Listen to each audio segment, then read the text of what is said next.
Greetings, Red Tie community. It's the ball guy in the red tie, John Butler with Realty One Group Southwest, coming at you today from Tyler Tech Studios with the Red Tie community. And you know me, I love people's stories, and stories have power and they have impact. And today we have a very special guest, Miss Jami McNees, the health insurance lady. You're like, John, why are you interviewing a health insurance lady? Well, first of all, health insurance is confusing as hell. I don't understand it.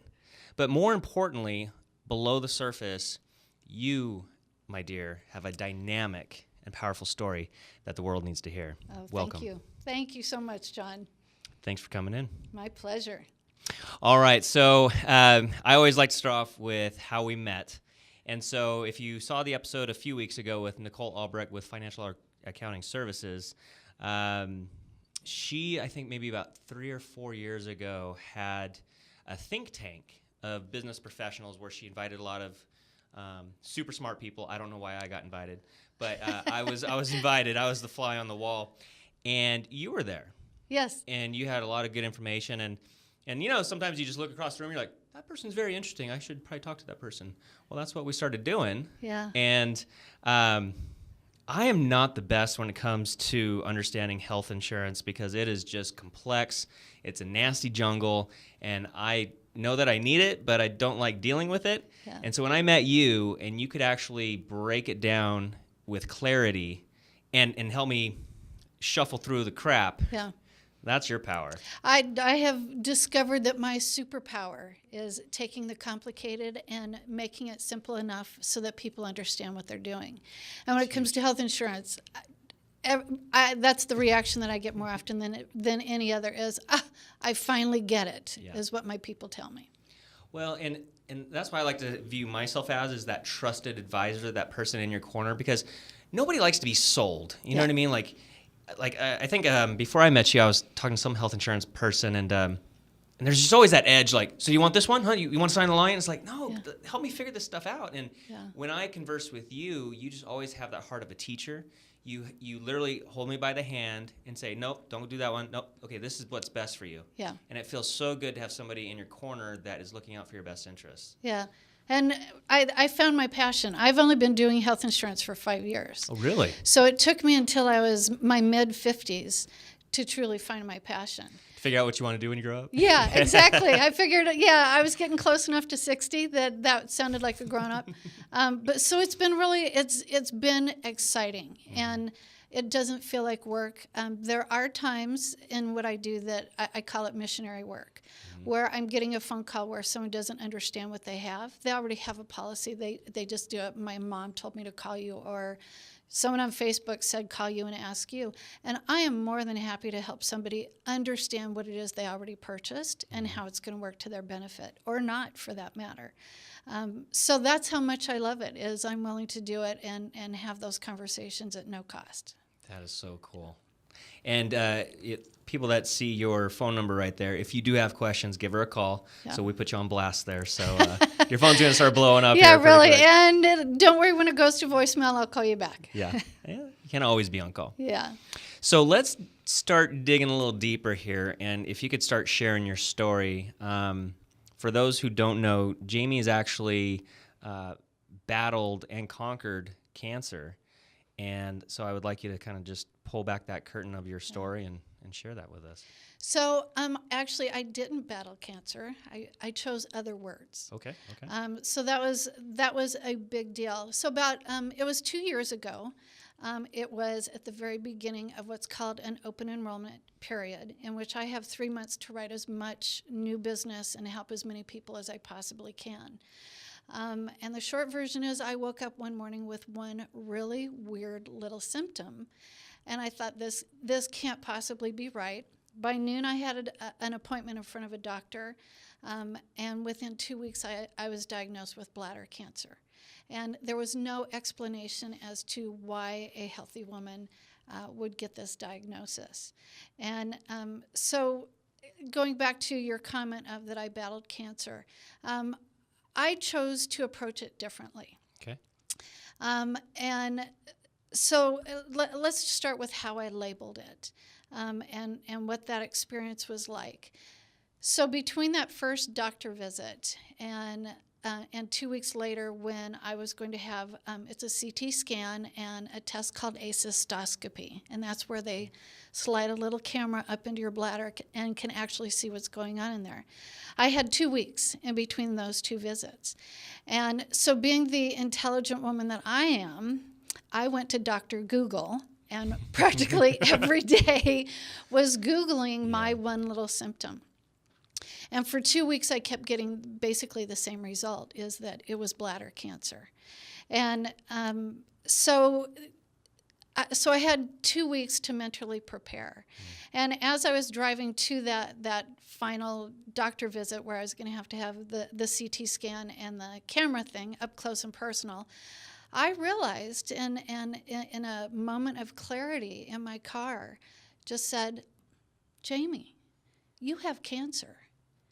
And I paused a little bit, and then I thought, now what? What am I going to do with this?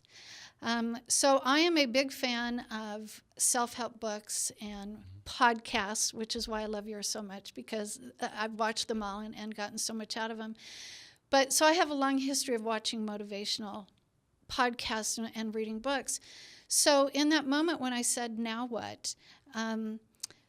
First, it was Sheryl Sandberg's voice I heard, and she said, lean in. And I said, okay, I'm going to lean into cancer. And then, of course, Oprah's voice came in, and she said, embrace it. And I go, okay, I'm going to embrace cancer. And then the last voice that I heard was Pema Chodron, who's a Buddhist nun, and she said, everything in life is a lesson. And so I said, okay, cancer is going to have lessons. So I'm going to learn lessons. And so literally from the minute that I became consciously aware that I had cancer, that was my plan. I was going to embrace, I was going to lean in, and I was going to learn the lessons. Okay, the show's over. That is amazing. Done. Good Lord, Yeah. that is such a shift in mindset and just recontextualizing it. That is beautiful. So, and then from there, an hour later, my doctor looked at me and she said, you do have cancer. In my case, it was a tumor the size of a golf ball. And I give her a phenomenal amount of credit because all in one breath, she said, yes, you have the appearance of a cancerous tumor. Good news, 85% of bladder cancers are treatable. Great. And I obviously clung to that 85%. But so that was basically the start of the journey. It was just reframing it into a perspective that I felt comfortable with.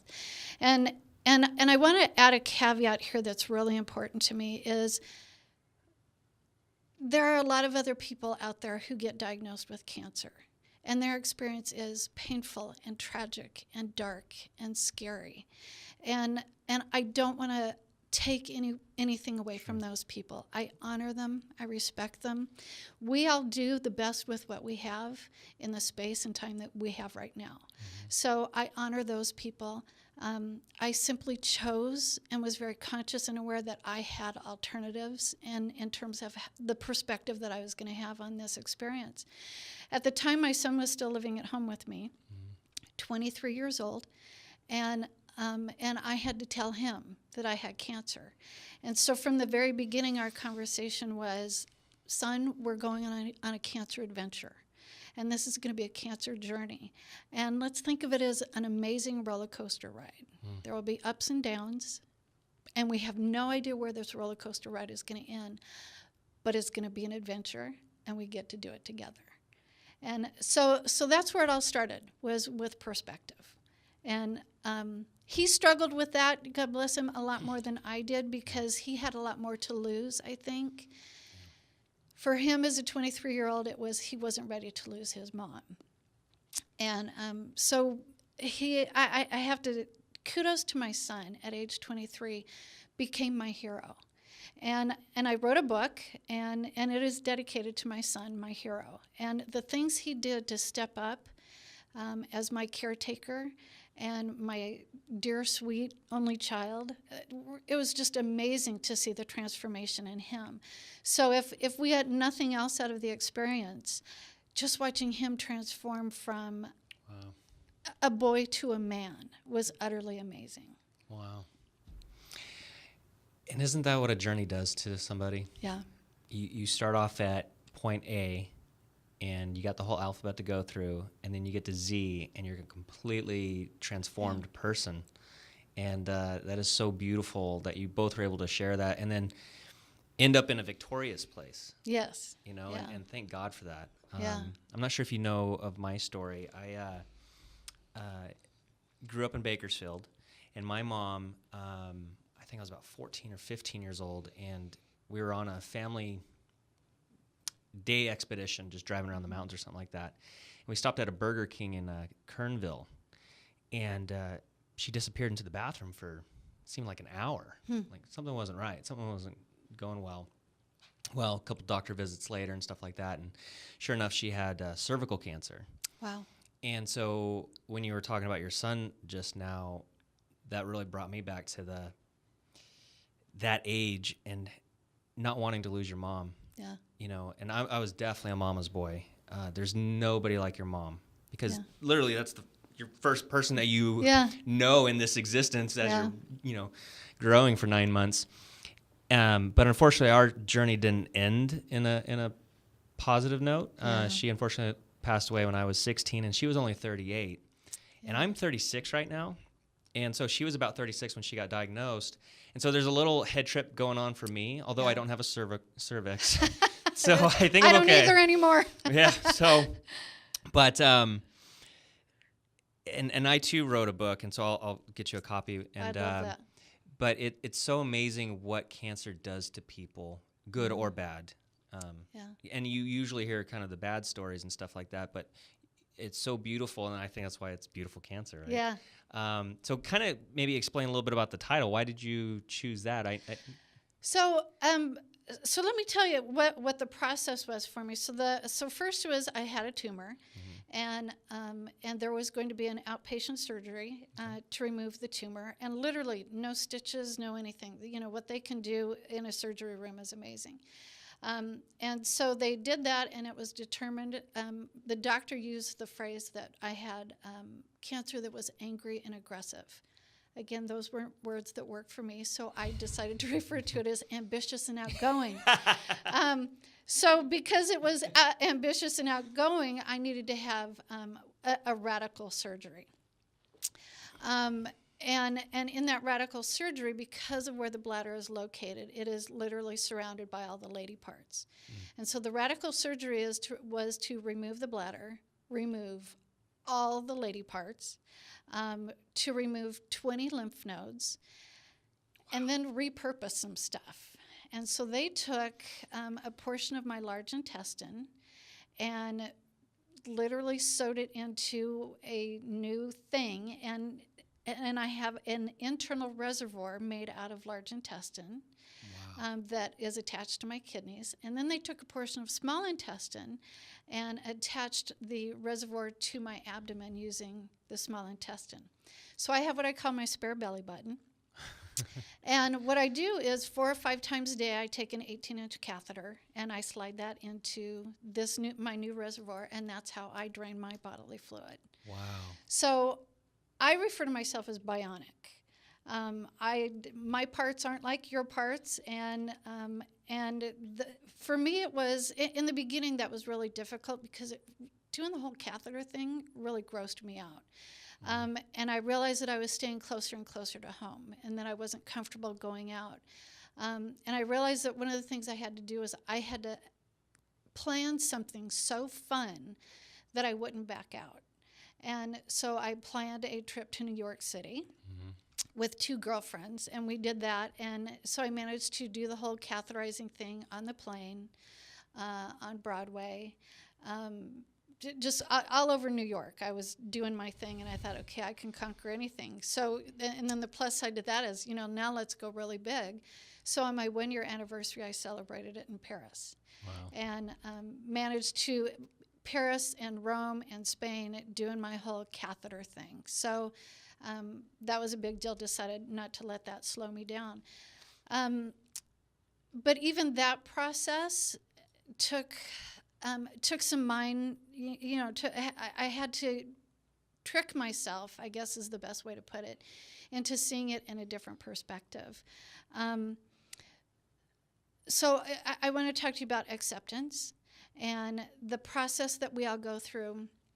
You losing your mom, me with the potential of where cancer could have possibly taken me, and realizing that when it comes to loss and sorrow, that we all go through the same 5 stages of grief.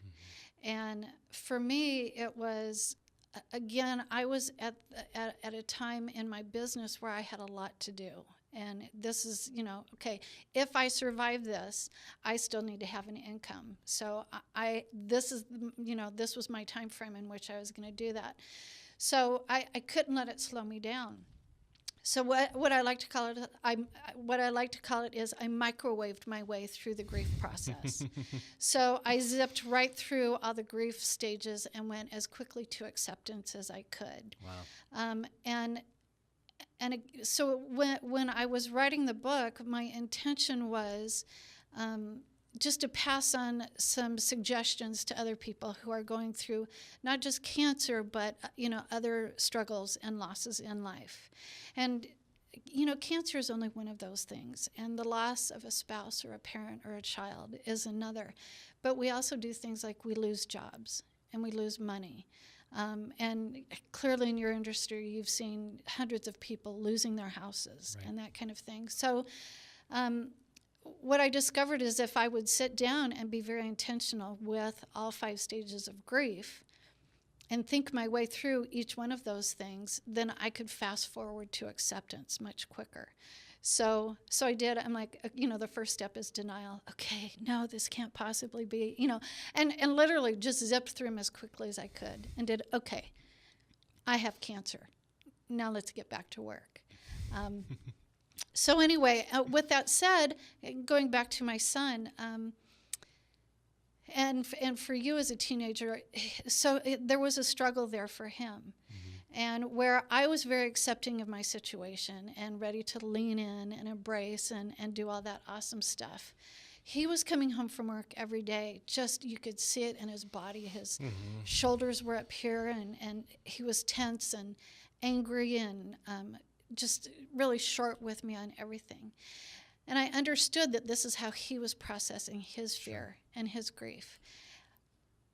But I was the one with cancer. And this was I work from home, so it was not only where I work, but it was also where I was going to heal. And so anyway, one day he came home, and I said, son, I need you to take a seat. And so he sat down, and I said, we need to talk about your anger and your frustration. And I could see his shoulders getting more and more tense. And I said, son, you can't come home like this every day. This is my peaceful healing space. And you're bringing all this angry, upset energy into it every day. And I need you to stop. And if you can't stop, I may need to ask you to leave for a little while. And suddenly his shoulders dropped. And my great big 23-year-old son, I could just see him, his throat start to seize, and he started to cry. And he said, but you're my mom. And so that was, for me, that was the experience of understanding that this wasn't just my journey, but this was a journey that was shared with my son and shared with my big sister and shared with my close friends. And so the happy ending to that story is I got to tell him, if this takes me, then it will have taken me as a happy person. I had a great life. I'm okay with it. And so what I found out several weeks later was on his way home from work, he would pull his car over in front of the park in our neighborhood, and he would call a friend or find some way to decompress and to find his peaceful place before he came home. And that was a really big deal to me, to find out that he was making every effort that he could to contribute towards my healing. Wow. So that was a really big deal for us. That's beautiful, and I think that just adds to that journey of transformation for him that he went through. Yeah. And I remember when, I was much younger. I was 14, 15, 16 kind of thing, just got my driver's license, and I was a motocross racer. So I would go ride in the hills, and but that was more of an avoidance and an escapism than it was anything else. That time was such a blur because I couldn't face the reality of not having my mom with me. Yeah. And, you know, I would certainly say that I easily fell into the pity parties. You know, like I remember she passed away right after my junior year. So going into my senior year, you know, still in that denial stage. Mm-hmm. And so I jumped headfirst into business and I started a clothing company called Dickweed. So I was just able to channel all of my energies into business because, again, denial, avoidance. Yeah. My mom didn't really die. It's all this, you know. Yeah, I'll be okay. I'll be okay. This fuzzy memory. Yeah. Well, I remember at the funeral, I was going around joking, laughing, shaking people's hands, and because the way that I process that negative energy was through humor. Because my mom was the funniest lady. Yeah. She just had the greatest sense of humor, and so my dedication in my book is it was dedicated to my mom, who taught me to laugh at life when nobody else thinks it's funny. Yeah. And that's how we processed it, whether good or bad, but that's just how we did it. Well, no, I think that's phenomenal. I have a concept called choose humor over humiliation. Wow. And I'll spare you the details, but all I can tell you is if you were to say turkey baster to me, my son, or my sister, we would laugh hysterically. Yeah. And my first experience of learning how to catheterize my stoma is I don't know how to explain it, but I use a pitcher or a small beaker to drain into because, I need to measure and stuff like that. So my very first experience, I was doing that. I'm like, nailed it. I got the catheter in there and I pulled it out okay. Everything's going really good. And so I'm walking towards the toilet to dump this entire container of liquid, and it slipped out of my hand. And everything bounced up, and I'm dripping, and it's all over the bathroom. And for me, that was a very defining moment. I mean, it was literally this giant pause of, I can either just crawl into a hole right now, or I can see how absolutely ridiculously funny this is. Yeah. And I chose funny. Yeah. And so that set the tempo for every other time that I was going to have issues in the future. Wow.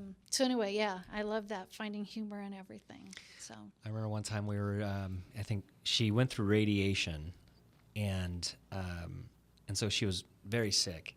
And so she disappeared into the bathroom and was thrown up and stuff like that. And this is a story in the book. And so to give you a sense of my mom's humor, the nurse is calling her, and so she comes out of the bathroom after 15, 20 minutes, and she's like, well, so much for lunch. Yeah. And to see her go through that and to maintain that humor, I guess planted a seed of strength in me. And unfortunately, we didn't have the communication in our family to discuss, like, I think it's so beautiful, that conversation you had with your son, but my mom and stepdad, the whole MO was to shelter us and protect us, me and my sister, to not talk about it because, don't worry, we got it, it's all under control, that kind of thing. So I didn't understand the severity of it, or if I did, I was probably just avoiding it or denying it. Mm-hmm. But what she showed me through that was that you could still have your sense of humor, even to the day you die. So, So it's amazing when you talk to people that have gone through this, because they have this. It's like when you face your mortality, and the end of the road or the end of the book is coming.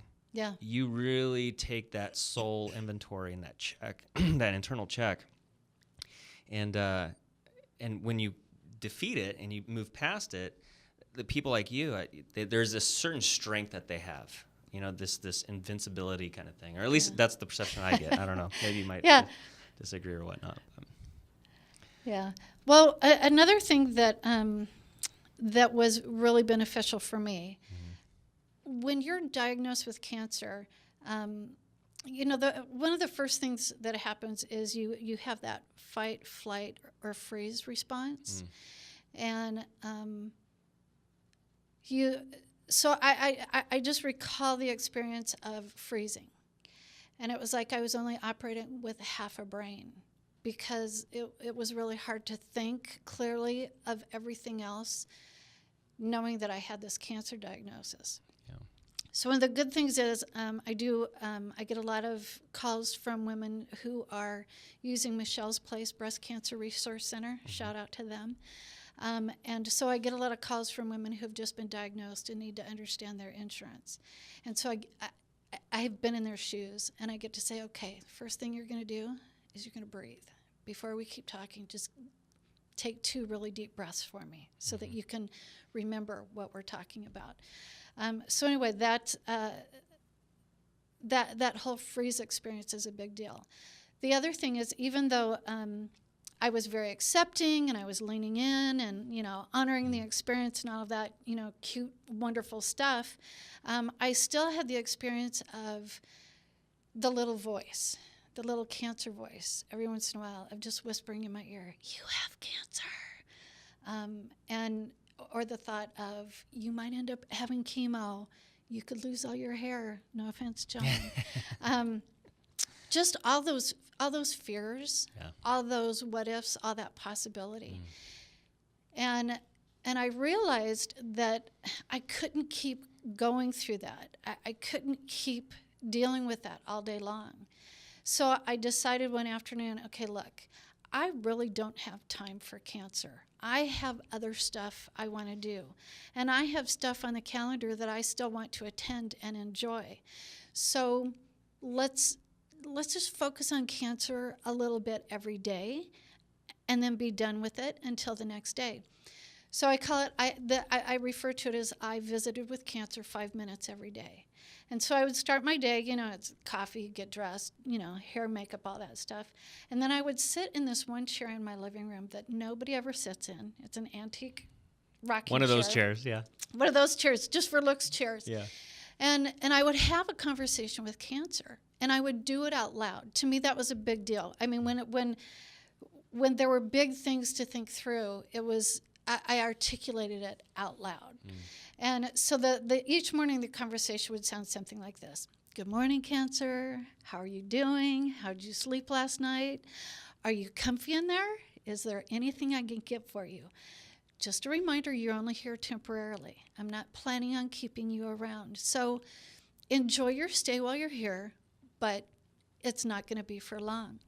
And then I would talk about the things that I was thinking about or fearful of.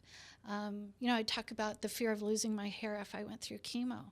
And in articulating that out loud, I go, but you know what? I could buy really expensive wigs, and I don't have great hair, so this might be a big opportunity to have the best hair I've ever had. And as a result of having that out loud conversation, I started a Pinterest board. And started shopping for really good wigs. And then the other thought was, I hate to throw up. I hate to throw up. So that was something else, something that kept coming up. And so I articulated that, and then I realized, I hear pot is really good for nausea. So I've never done pot, but if I have to go through chemo, I am totally going to learn how to toke up and smoke pot so that I can get rid of the nausea. Yeah. And so as I would articulate those things, as I would give cancer 5 minutes a day, I could check off those fears because I had thought through them and then created an answer for them, and now I could move on. And so at the end of 5 minutes, I would do okay, cancer, that's it. You've had your 5 minutes. I have a lot to do today, so I'm moving on from here. I'll see you again tomorrow. And that worked for me. A lot of times during the day, again, the little voice would pop up. Oh my God, you have cancer. And if need be, I would respond out loud. I know I have it. I'll visit with it again tomorrow morning. And so that was super helpful for me. The nice thing is I have given my book to some people who are going through cancer. And for a couple of them, they're going through cancer a second time. And so this is, it's one of those, it's not their first rodeo, but that was something that made a difference. And just the concept of only giving a focused 5 minutes to cancer every day made a big difference in their journey. That is, I think, there's so many good takeaways from this conversation, but that just seems like that would be so empowering because I almost, when you were talking about that, I almost kind of view cancer as this little thing in a rocking chair kind of thing. And you're like, okay, like you're talking like it's the child and it doesn't have the power over you. Whereas I think a lot of, I could see where it could be easy, like it's this big, scary, ugly monster always attacking you kind of thing. But I love your mindset because you just literally shift it and say, no, I'm in control of this. I'm power. Exactly. You know? And there's something to be said too about speaking to your body. You know, there's lots of talks about that. Is that, you know, you're addressing it. You're talking through it. You're saying that you are going to get better. There's just some good things there. Yeah. That's incredible. There's. Are you familiar with Randy Pausch, who wrote the last lecture? Beautiful book. Yes, and his quote is, you know, I never can remember it exactly, but it's. We're not responsible, or we're not in charge of the hand that we're dealt, but only how we play the hand. And what I love so much about that quote is that he is a pancreatic cancer fighter at the time. He only had like 2 months left to his life, and yet that was his message still. It's, yes, I know, you know, what's going to happen here, but how I play this hand is up to me. And so I think that is a big deal. We're all in charge of how we respond and how we react. I have no idea, you know, what's going to come in the future. All I know is I can equip myself now for how I respond and react in the future. And so I have to share that with you too, is how healthy it is to cuss and swear and cry.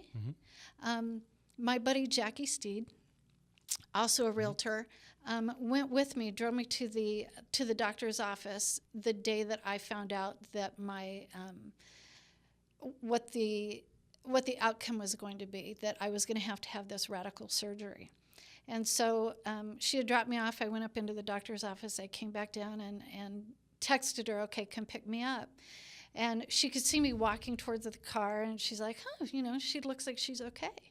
And so I got in the car, and I said, Jackie, hold on just a minute before you pull out, because you're about to see something that nobody has ever seen before. I am going to ugly cry. And I put my face in my hands, and I wept. And I said, Jackie, the cancer is really bad, and they're going to have to take everything. And God bless Jackie. She cried her heart out with me. I could not have been with a better person. And so she cried along with me, and then the cussing started.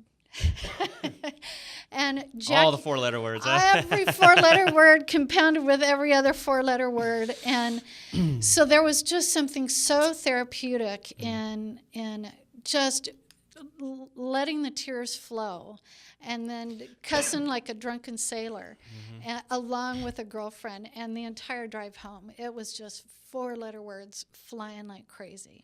And so I honor that part of the experience too, of just processing the emotion that goes along with the entire experience. And literally just allowing that to flow, because I think so many people want to shove it down or bottle it up or whatever, and it just comes out in other ways that are usually not in a healthy way. So sometimes it's, one of my mentors once told me, you know, God's big enough to get yelled at, you know, and so everyone has this fear like, oh, you don't yell at God. It's like, sometimes you got to go, hey, you know, it's not like he hasn't heard it before, you know what I mean? So that kind of really helped me get through my grieving process after my mom's death kind of thing. Yeah. I had those shouting matches with God. Oh, good. Yeah, I've had them too. Yeah. You know, and I want to share that too. I'm an independent woman. I'm successful at what I do. I own my own home, you know, raised a successful young man. And so I'm not used to being the token sympathy weak person in the room.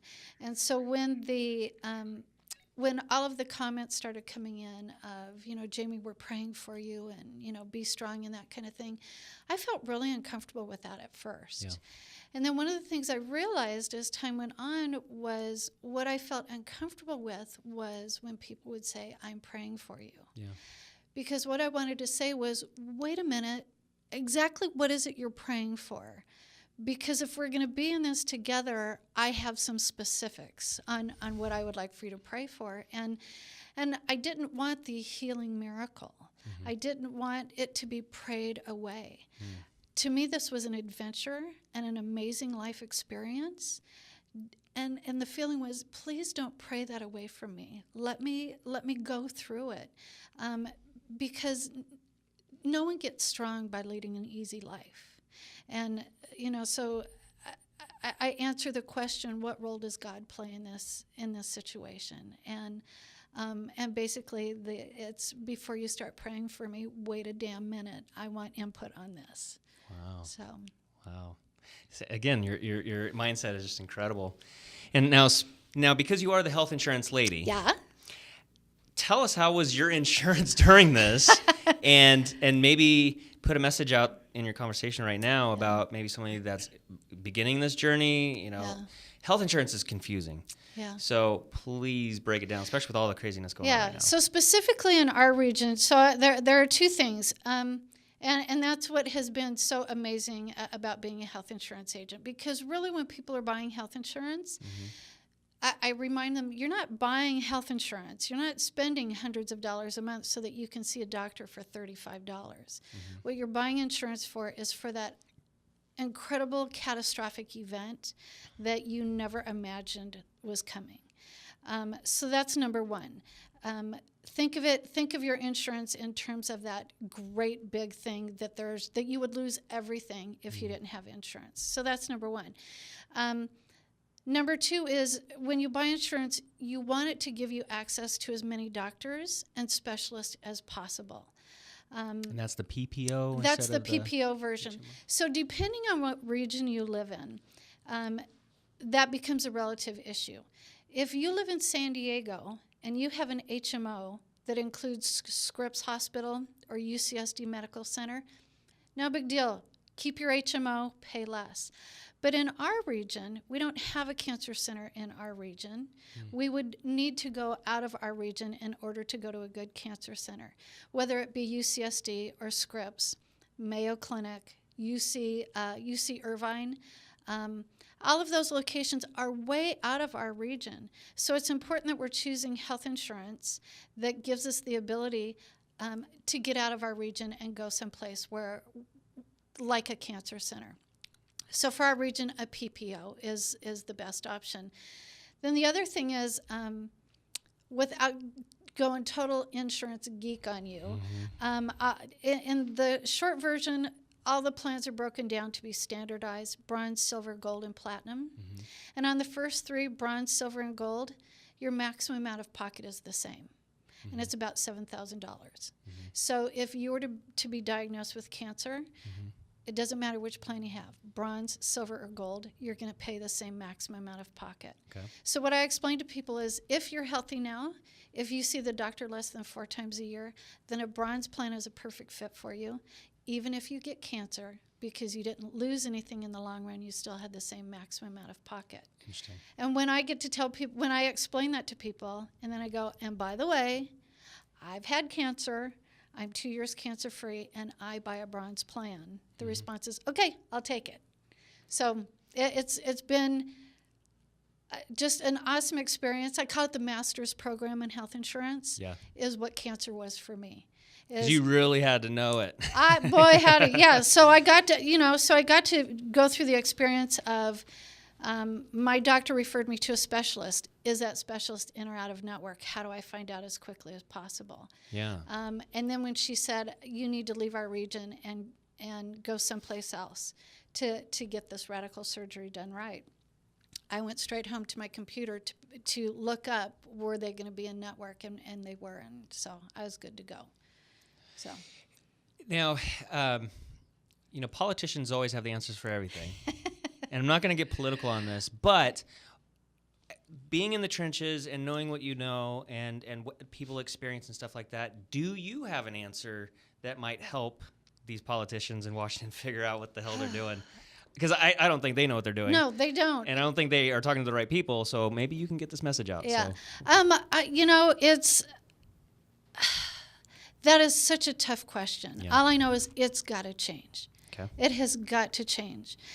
Every year for the last 5 years that we've been in the Affordable Care Act, right, the price keeps going up. Okay. And for some people, the price is awesome. For other people who are caught somewhere between middle income and super rich, they're the ones just paying through the nose. This was the first year that I saw so many of my clients paying more for their health insurance than they were on their mortgage. That's insane. That is utterly insane. So it's got to change. Obviously, I get a lot of industry information, and what I'm seeing is a lot of states are going to start taking things into their own hands. In 2019, we will no longer have the requirement that everybody has to have insurance. That's that mandate? That's the mandate, that everyone have insurance. So in 2019, that goes away. So already I'm seeing states start talking about creating new insurance plans. So, and basically it's going to take it back to how it used to be, where hopefully one of the things that we take away as consumers is that at least all the plans were standardized, bronze, silver, gold, or platinum. So we knew exactly what we were buying and could compare apples to apples. So hopefully we can keep that concept of standardizing and kind of do here's a bronze plan with not a single bell or whistle. You're going to pay $7,000 out of pocket, period, for everything. And then after that, you pay XYZ. Yeah. So I hope that they continue to keep the consumer in mind, but it's got to change, John. Absolutely has to change. Well, and to kind of share what your influence was for me, like when I called you, I don't know, a couple months ago, kind of picking your brain about health insurance because my wife and I were healthy, thank God. You know, I can't remember the last time we went to the doctor for things, and but paying $500 or $600 a month, it's like, man, and there's people that pay way more than that, but it's still it's like, you know, when you're a healthy person, you're like, oh man, but what you're saying, it's like, well, you're buying it for the what ifs. You know, well, what if you get in a car accident or something crazy like that? Yeah. But you turned me on to MediShare. Yes. And so I've been doing that, and I guess I haven't really used it, so I don't know how good it's going to work. But it seemed like a good option. That's the best insurance, is the insurance that you don't have to use. Yeah. So I'm hoping that in the future we'll see more share programs. Right now, all of the share programs that I'm familiar with are Christian-based. I would love to see some share programs that are secular-based, sure. Just to bring us more variety and to be more competitive. Those aren't a perfect fit for everybody, but where it is a good fit, the savings is phenomenal. Yeah. And it's available year-round. It's not limited because it's not governed by a state Department of Insurance. It's not limited to only be sold during open enrollment. So, you know, not to plug, hey, if you need health insurance, but if the cost of somebody's health insurance is really just out of control, I would love to have the conversation and explain to them how a share program works. Yeah. And then see if that's a good fit as well. Again, it's available all year long. You're not limited to when you can apply for it. So that's great. If you're listening and you really just are in the health insurance jungle and don't know how to get out of it or how to find a good path, please reach out to Jamie, because she will hold you by the hand. She understands. She's been there. And she's just got a phenomenal story, and you're just a phenomenal human being. So thank you so much for coming in. Is there anything else you wanted to share here? You know, there's one last thing that I want to share. There are so many people that get cancer, and we all know somebody who has had cancer, has survived cancer. We've lost them to cancer. One of the things that I've discovered personally is, even though right now I'm cancer-free, there is always the possibility that the cancer could return. And so there is rarely a week that goes by where I don't have some little pain or headache or something where I don't immediately go to the place of, oh my God, what if it's back? And so I discovered that that's the experience of every cancer survivor is, oh my God, what if it's back? And so that question was coming up so often that I realized I needed to prepare an answer for that. And I did. And in my case, when that thought comes up, I think to myself, if it comes back, then I will lean in further, I will embrace it tighter, and I will experience new and better lessons than I had the first time around. And so that would be the biggest thing that I would want to pass on to everybody, whether you've had cancer or not, is just understanding that your friend or your family member who has survived cancer, truly does live in quiet fear every day that it might return. And so help them find that answer, or have that conversation of, do you ever ask what if it comes back? And then help them create their own answer of what they're going to do, so that they can help that what if fear go away. That's amazing. So powerful. And correct me if I'm wrong, but if somebody is going through the journey, you offer these books? I do. Okay. So it's if someone wants to email me, it's jamie@thehealthinsurancelady.com. Okay. I will send a free copy. It's a PDF copy. Otherwise, this book is, I went the cheap route. It's print on demand, and it's available on Amazon.com. And Amazon's taking over the world, so it's a good place to shop, right? Yeah, I love Man, it. that one-click buying purchase power, that's dangerous. And That is so dangerous. I'm considering starting a 12-step group for Amazon Prime. Well, Jamie, thank you so much for sharing your story. Thank you for being you. And anybody that is looking for advice or just wants to connect with somebody amazing, please reach out to Jamie. And thank you so much for being here. My pleasure. And that's it. John Butler, the ball guy in the red tie with the red tie community. I'll see you in the next one. Bye-bye.